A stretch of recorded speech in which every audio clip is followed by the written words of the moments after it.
Paz de Cristo, hermanos. En este día nos encontramos en esta lección 3 de nuestra asignatura Evangelismo y Cultura. Esta lección 3 se llama Corrientes Filosóficas Actuales. Y queremos, hermanos, compartir con ustedes esta lección que es de suma importancia, ya que el mundo, hermanos, está siendo asediado por un montón de filosofías, un montón de malos pensamientos que trastornan la mente de cada uno de los que escuchan, de los que hablan. Y a veces, hermanos, incluso de nosotros como iglesia, nos empezamos a constituir cosas que no somos. Y por ello, hermanos, queremos infundir esta lección. No antes que nada, hermanos, pues haciendo una oración, presentándonos delante del Señor Jesucristo. Así que cierre sus ojos ahí en su lugar y vamos a ponernos en las manos de Dios. Señor Jesús, te damos gracias porque tu misericordia hoy nos ha alcanzado. Te rogamos que con tu poder, Señor, toques nuestra vida, que nos des de tu misericordia, que nos derrames, Señor Jesús, de tu gracia, Señor, y que abras nuestro entendimiento. Te pido que toques mi lengua, Señor, para hablar con denuedo, Señor, para bendecir a tu pueblo, Señor Jesús. Bendice a tus hijos, Señor, con esta sabiduría, Señor, en el nombre de Jesucristo. Amén. Bueno, hermanos, a manera de introducción, quiero que veamos este video que hemos puesto el día de hoy. Así que yo les pido, hermanos, que prestemos atención a este video. Filosofar es sobre todo asombrarse ante la realidad y preguntar por qué las cosas son así. La filosofía comienza en Grecia en el siglo V a.C., cuando los hombres se preguntaron cómo son las cosas y por qué es la naturaleza, de qué se compone todo lo que nos rodea. Acostumbrados a dar respuesta a los fenómenos naturales por medio de mitos y leyendas, los filósofos griegos trataron de descifrar los secretos de la naturaleza en base a la razón. Intentaron pensar la última materia de la que se compone el cosmos, empezando por Tales de Mileto, quien dijo que todo se reducía al agua. Sócrates y sus discípulos centraron las preguntas alrededor de la persona, haciendo de la filosofía una herramienta más práctica al buscar en el interior del ser humano. Sócrates se hizo conocido en Atenas por ir preguntando a la gente cosas como ¿qué es la justicia? ¿Qué es la belleza? Demuestra que la gente sabía mucho menos de lo que creía. Cuando le preguntaban decía, tan solo sé que no sé nada, reconociendo que la ignorancia de uno es el primer paso hacia la sabiduría. Ante las preguntas que planteaba su maestro Sócrates, Platón encontró en lo que él denominaba ideas la respuesta. ¿Qué son las ideas? Platón divide el mundo en sensorial, perceptible por los sentidos, cambiante e incierto, y el mundo de las ideas, que es permanente y fuente de toda verdad. El bien, que Platón compara con el sol, es la idea más fundamental de la que nacen todas las demás verdades. Aristóteles rechazaba las grandes ideas abstractas de su maestro Platón. Prefería la observación acompañada de la lógica. Las ideas platónicas ya no eran suficientes para explicar la riqueza de las cosas si no se tenía en cuenta la materia que las componen. Así sus preguntas se centraban en las particularidades del mundo y los seres vivos que lo pueblan. ¿Qué tiene cada uno de único? Para Aristóteles, el hombre sabio no es aquel que contempla la idea del bien, sino aquel que sabe en cada situación concreta elegir la opción más equilibrada. Mientras la filosofía griega preguntaba a través de la razón, la filosofía medieval hace las preguntas a partir de la fe cristiana. De esta manera, San Agustín mantiene la distinción platónica entre el mundo de las ideas, representado por Dios, permanente y eterno, y el mundo sensorial, la tierra y sus seres, una manifestación imperfecta de Dios. Nosotros somos capaces de hacer el mal porque no tenemos la perfección y eternidad de Dios. Por su parte, Santo Tomás se propuso reconciliar la fe y la razón uniendo el pensamiento de Aristóteles con la fe cristiana. Dios es la raíz de todas las cosas, el primer motor, la causa de todas las causas. En el siglo XVII irrumpe en Europa uno de los movimientos más importantes de su historia, la modernidad, que con la ayuda de la nueva ciencia rompe con la forma cristiana de preguntar para priorizar un enfoque puramente racional y matemático. Todo comienza con la causalidad. Los filósofos modernos exigían para todo una razón, una causa. En vez de aceptar la realidad a través de Dios, Descartes fue el primero en exigir certeza en el conocimiento a partir de principios y demostraciones. Su forma de análisis permitía pensar las cosas como una gran máquina en la que todo se debe a una razón previa. Pienso, luego existo. Esta nueva idea destierra la fe, permitiendo así pensar un mundo sin Dios. El pensador que lleva al extremo este racionalismo es Spinoza, quien deduce, a partir de principios matemáticos, una nueva forma de vivir sin la ayuda de la religión. Dios es el universo, la naturaleza, la razón, la verdad, todo lo que es y existe. Frente al racionalismo surgió el empirismo con figuras como David Hume, que rechazó la noción de causalidad alegando que solo nuestras sensaciones son fuente válida de conocimiento. Por ejemplo, aunque se sepa por experiencia que del fuego sale humo, no quiere decir que del fuego siempre vaya a salir humo, ya que por experiencia nunca podré abarcar tal sensación. De esta forma, el empirismo tiene un fuerte componente de escepticismo, renovando en cierta medida el pensamiento socrático de tan solo sé que no sé nada. Frente a estas dos corrientes contrapuestas, Kant construyó un sistema que resolvía la cuestión en nosotros mismos. Es cierto que no conocemos las cosas en sí mismas, solo lo que nos aportan nuestros sentidos, si bien estos están procesados por las categorías de nuestra mente, siendo la categoría más importante la de causalidad, ya que nos permite ordenar el mundo. Este énfasis en la mente dio lugar a lo que se conoce como idealismo, que como su nombre indica, para conocer las cosas hay que tener en cuenta las ideas, el sujeto y el pensamiento. En la segunda mitad del siglo XIX aparecen tres grandes filósofos a los que paradójicamente les une un ataque sin precedentes al pensamiento filosófico. Sospechan de la filosofía anterior porque no considera las fuerzas que se le escapan a nuestro análisis consciente. Marx puso el énfasis en las categorías económicas y sociológicas que configuran al hombre y que, lejos de ser neutrales, legitiman la explotación de una clase, la burguesa, sobre otra, el proletariado. Lo importante para entender a los hombres no es el individuo, sino la sociedad, cuyo motor es la lucha de clases. El comunismo que proponía es la eliminación de las clases y, por tanto, de la explotación. Nietzsche, por su parte, se rebelaba contra la filosofía que él identificaba con Sócrates y Platón. Rechazaba sobre todo la división platónica entre el mundo verdadero de las ideas y nuestro mundo aparente. Hacía falta crear nuevas formas de vivir, de pensar, que ensalzaran la vida y dieran lugar al superhombre, quien produce su propio sistema de valores e impulsa ese aliento vital. Finalmente, Freud propuso una nueva manera de entender nuestra mente a partir de lo que no conocemos de nosotros mismos, el inconsciente, que está determinado por los traumas de la infancia y por los instintos que la sociedad reprime. Freud descubre una parte de nosotros inaccesible a nuestro análisis consciente y hace de nuestra propia identidad algo nunca alcanzable del todo a nuestra comprensión.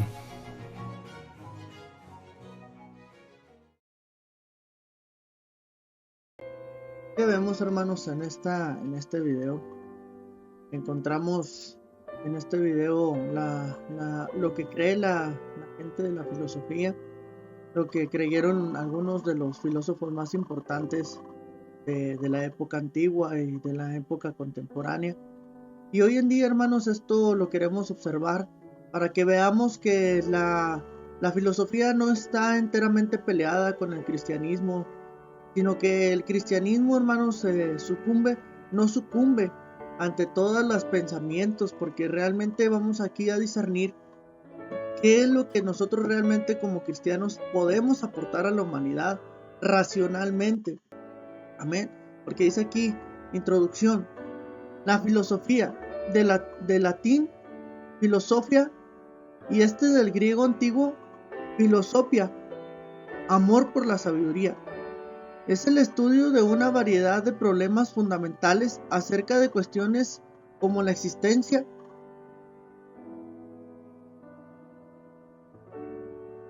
el conocimiento, la verdad, la moral, la belleza, la mente y el lenguaje.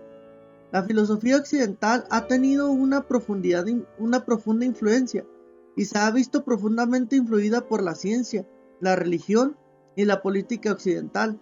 Muchos filósofos importantes fueron a la vez grandes científicos teólogos o políticos y algunas nociones fundamentales de estas disciplinas todavía son objeto de estudio filosófico.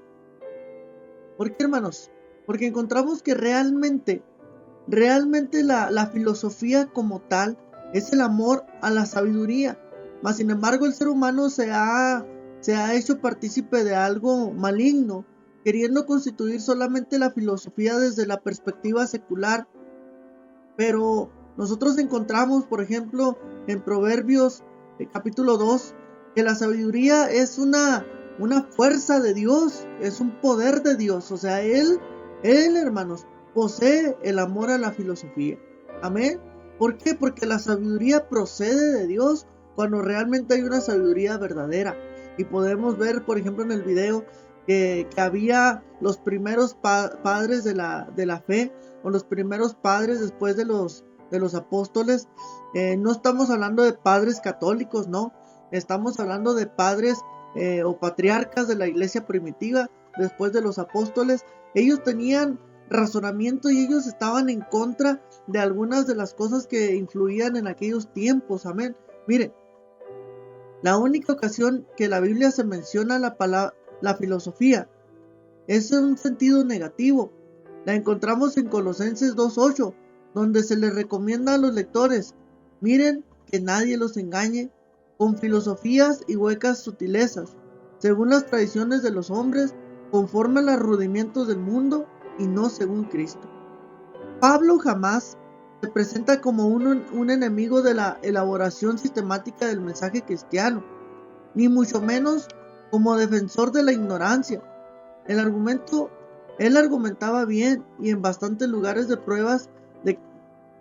pruebas de que conocía la cultura de su tiempo a fondo y que estaba familiarizado con las diversas corrientes de pensamiento, pero alerta a sus fieles para hacerles comprender que solamente en la cruz de Cristo está el verdadero conocimiento y la salvación para el cristiano. ¿Entendemos entonces?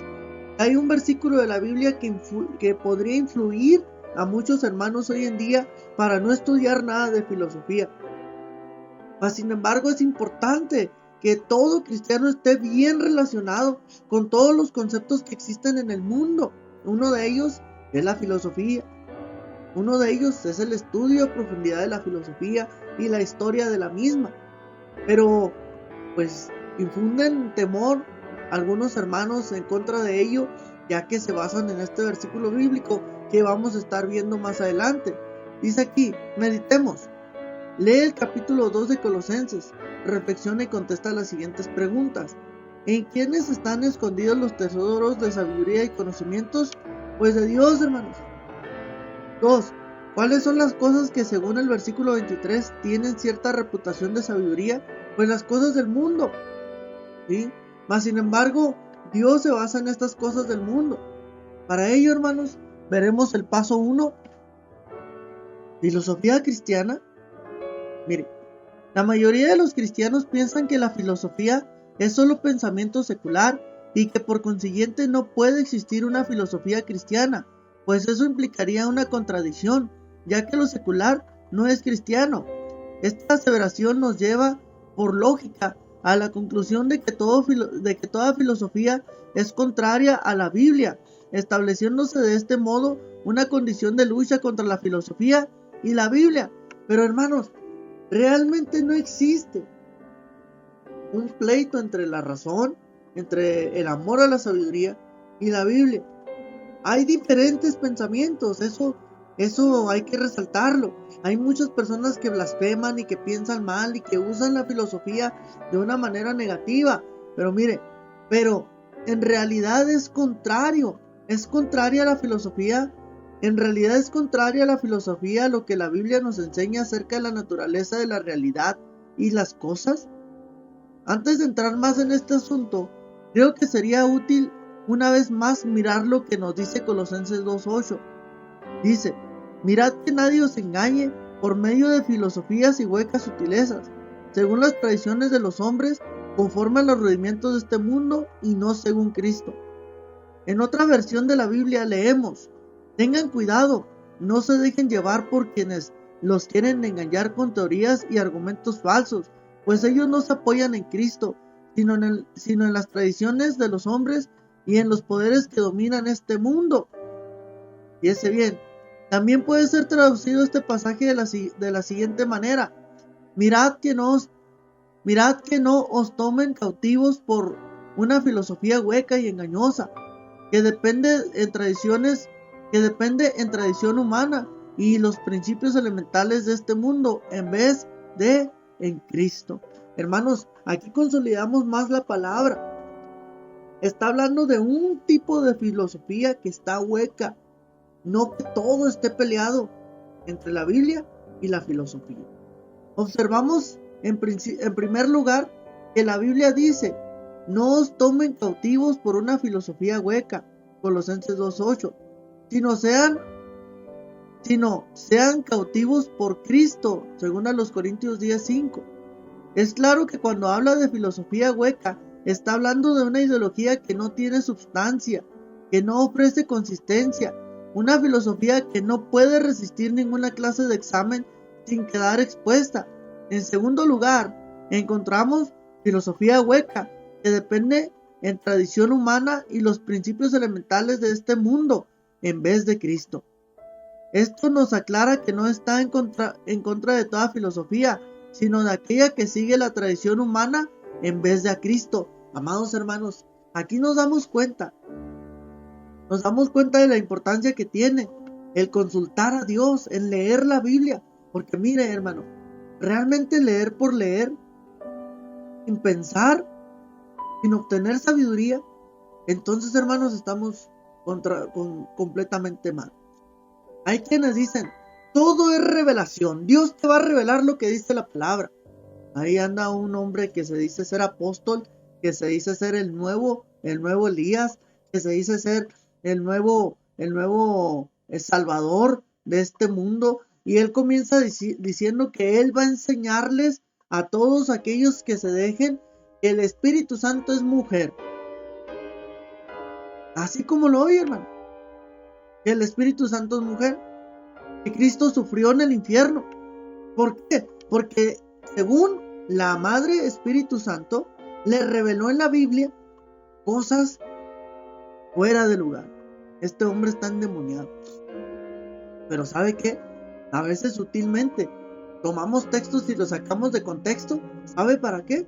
Para argumentar cosas que a nosotros nos parecen que están correctas. ¿Y sabe qué? Eso, hermanos, es blasfemar contra la Escritura.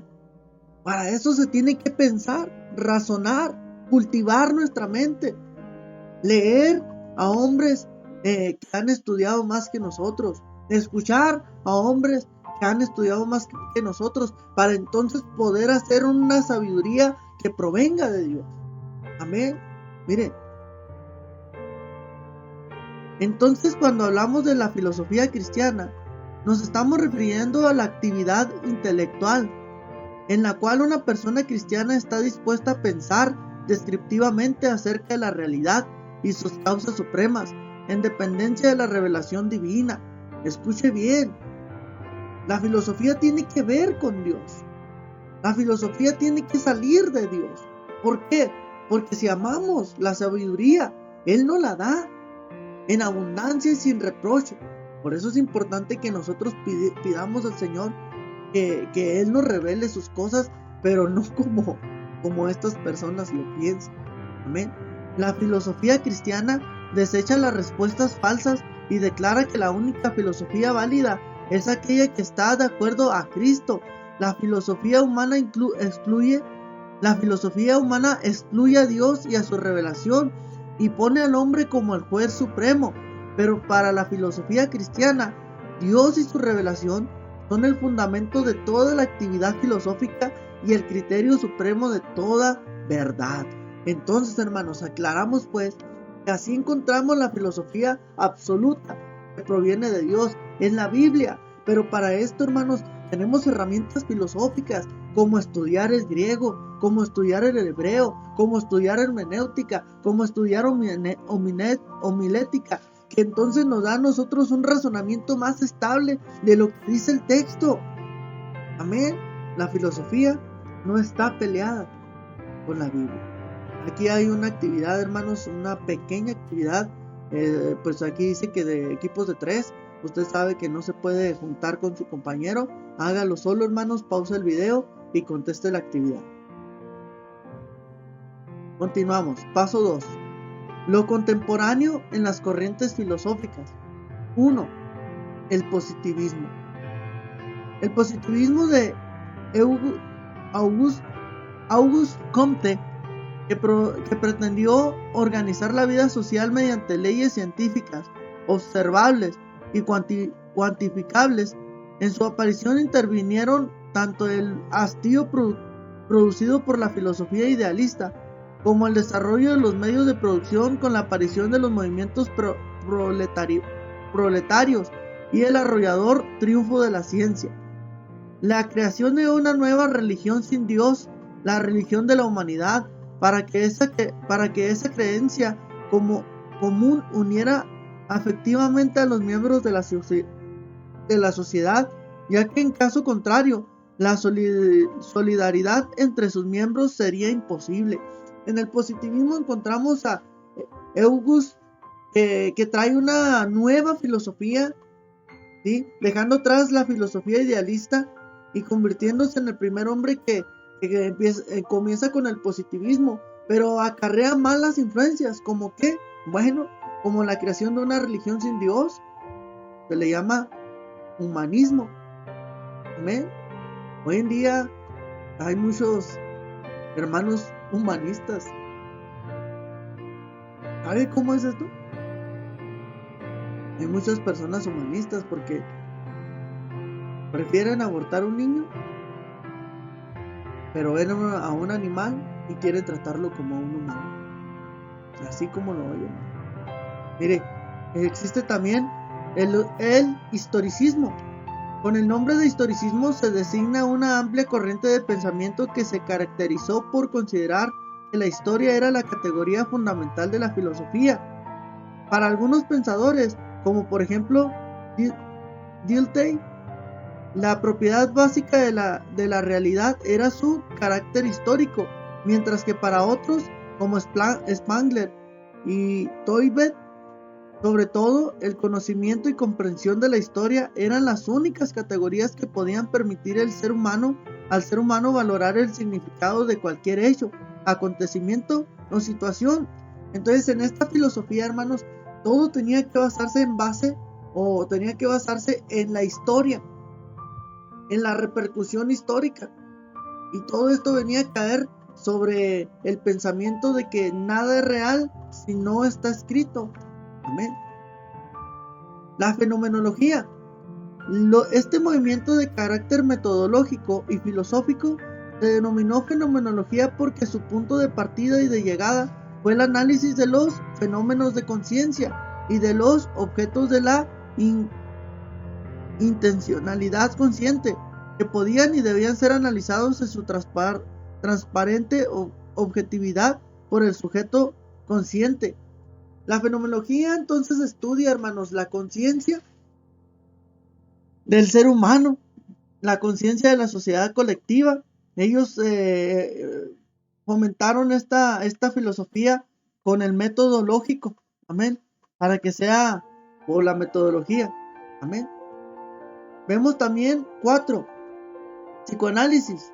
A inicios del siglo XX surgió una poderosa corriente de interpretación global del mundo, del ser humano, de la historia y de la cultura, mezcla de pensamiento y de método terapéutico que se dio a conocer bajo el nombre de psicoanálisis. Este es un método de investigación que ha sido aplicado más allá de la psicología clínica individual, al análisis de fenómenos culturales, por ejemplo, en etnología y antropología, entre otras disciplinas. Su fundador fue Sigmund Freud.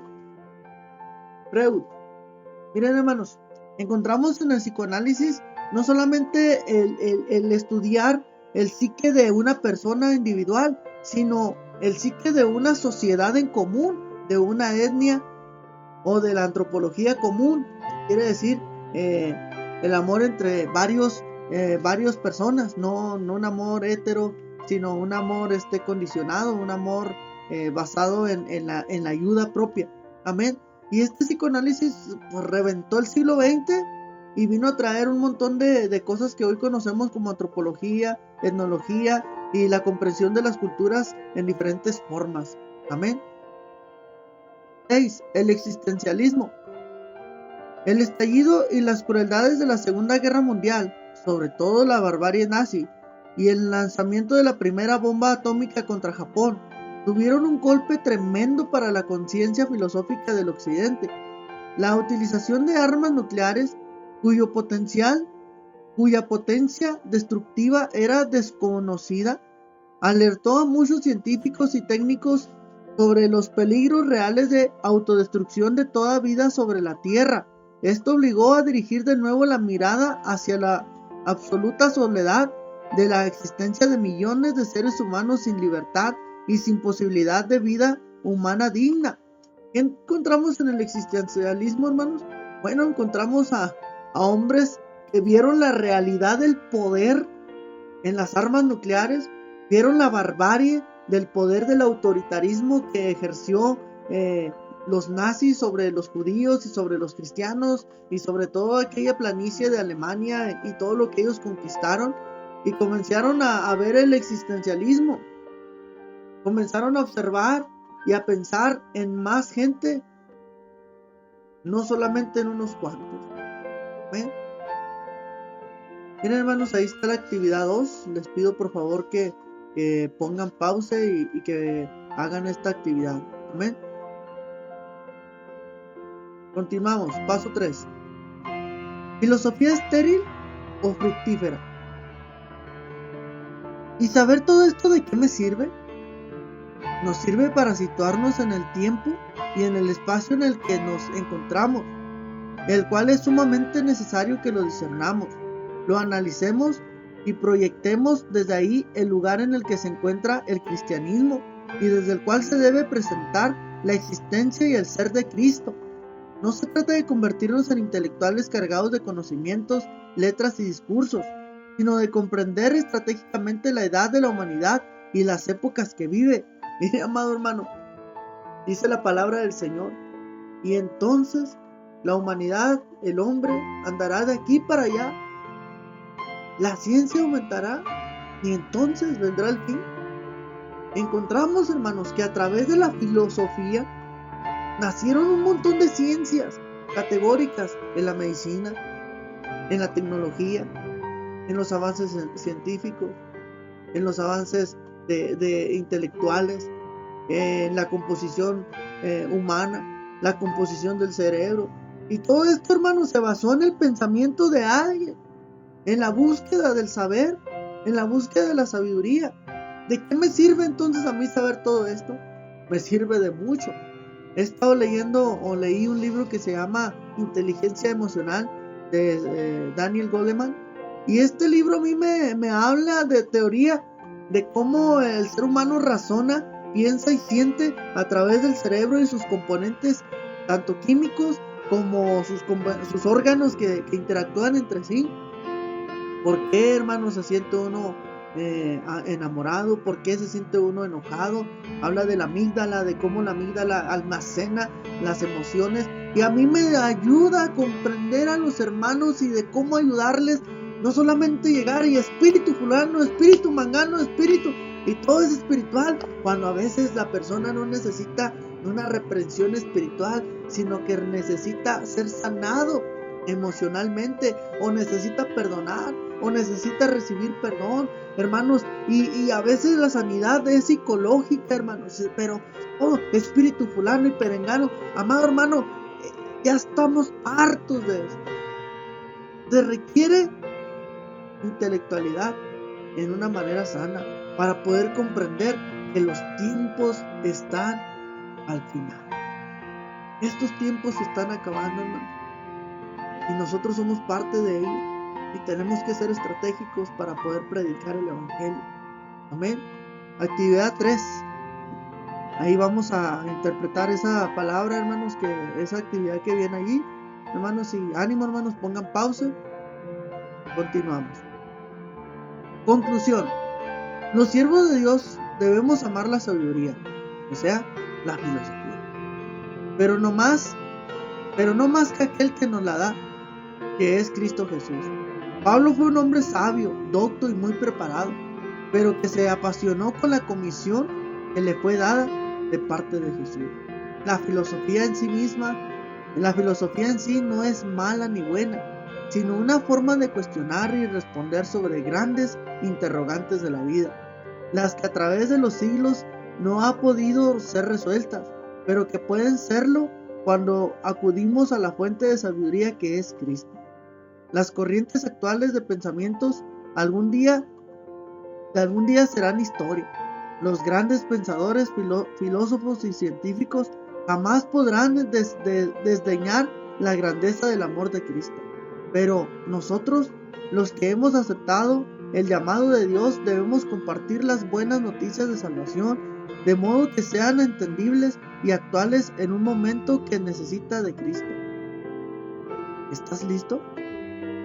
Mira, amado hermano, los filósofos actuales, los científicos actuales, los intelectuales de hoy en día requieren, hermanos, hombres capacitados para hablar en su idioma ideológico y presentarles a un Cristo de poder, el mismo Cristo que sanó, el mismo Cristo que murió y resucitó. Ellos necesitan hablarlo, entenderlo. ¿Y cómo lo podemos hacer si no hay quien vaya? ¿Y cómo vamos a ir si no hay quien estudie, amado hermano? Porque para predicarle a estos hombres tiene que haber hombres y mujeres de Cristo en esas alturas, en esos niveles. Para ello hay que estudiar. Para ello, hermano, hay que glorificar a Dios con el estudio. Amén. Estamos terminando ya esta lección, hermanos. Me siento contento que llevamos en la lección 3. Vamos a proceder adelante el día de mañana con la lección 4 para poder seguir trabajando en nuestro conocimiento y seguir implementándolo, hermanos. Estemos atentos, sigamos adelante, no nos dejemos llevar por nada, y menos por algo maligno, hermanos.